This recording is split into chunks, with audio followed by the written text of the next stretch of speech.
The engine of the black SUV rumbled as Staff Sergeant Daniel Morris turned onto Maplewood Drive, a street he'd seen countless times in his dreams during those long, burning months overseas. This was it. After 14 months deployed in the sweltering heat of the Middle East, Daniel was finally home. His uniform was still dusty, boots still worn, but his heart was racing for a different reason. He hadn't told anyone he was coming back early, not even his daughter, Emma. He wanted it to be a surprise. She had just turned 9 last week, and he'd missed the party. Again. But today, he was going to make it right.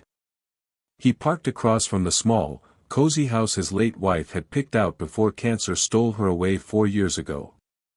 Their daughter, Emma, had been just 5 then. Daniel had thrown himself into his service, trying to be both protector of a nation and a father to a little girl who missed her mother every day. He stepped out of the car, heart thumping. The sky was soft with evening light, birds chirping faintly. He crossed the lawn, and that's when he heard it. A scream. A piercing, terrified scream from inside the house. "Daddy, stop! Stop!" Daniel's blood froze. The front door was ajar. Without a second thought, he burst through it. Inside, chaos. The living room was a mess, pillows flung, the lamp knocked over, and his daughter backed into a corner, tears streaming down her face. Hovering over her was a tall man, thin and ragged, holding something shiny in his hand, a knife.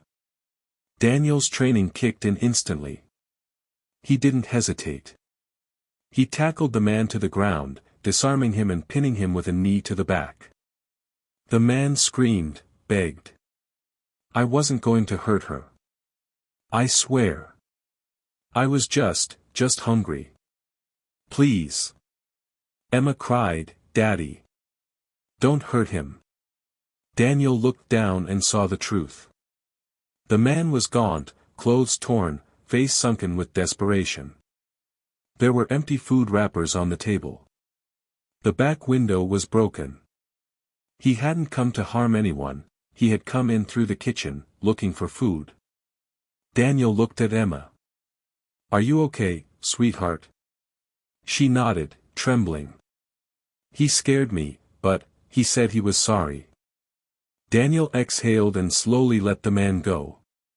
He stood up, unsure what to feel. Rage, relief, or sorrow. "Get out of here," Daniel growled. "Now." But the man just sat there. "I have nowhere else to go." Daniel should have called the cops. He should have yelled. But instead, he noticed the man's eyes, hollow, tired, and painfully familiar. He remembered a buddy from his unit, Mike, who'd come back from deployment only to end up on the streets 6 months later. No job. No family. No help. The system had forgotten him. "Are you a vet?" Daniel asked quietly. The man nodded. "3rd Infantry. Lost everything 2 years ago. Tried to get help, but it's hard, man. Real hard." The room was silent except for Emma's sniffles. Daniel's hands trembled. He looked around the home he'd fought so hard to return to. And here was a man who had likely fought just as hard, and had nothing. Daniel made a decision. "Emma," he said softly. "Can you get the first aid kit from the bathroom?" She nodded and ran. The man looked confused. "You're not calling the police?" "No," Daniel said, his voice firm. "You came to the wrong house, but maybe it was the right moment." He helped the man up, offered him a seat at the table, and gave him a glass of water. Emma returned with the first aid kit, and together they patched a deep cut on the man's arm. That night, Daniel didn't just feed the man.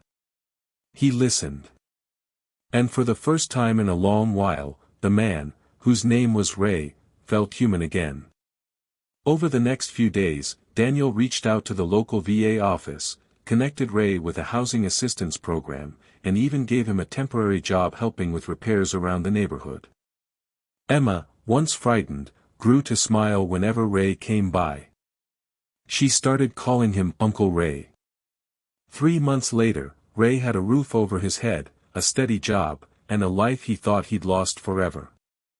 And one morning, as Daniel stood watching Emma ride her bike down the street, Ray walked up with a small, folded flag in his hand. "I kept this with me since the war," he said.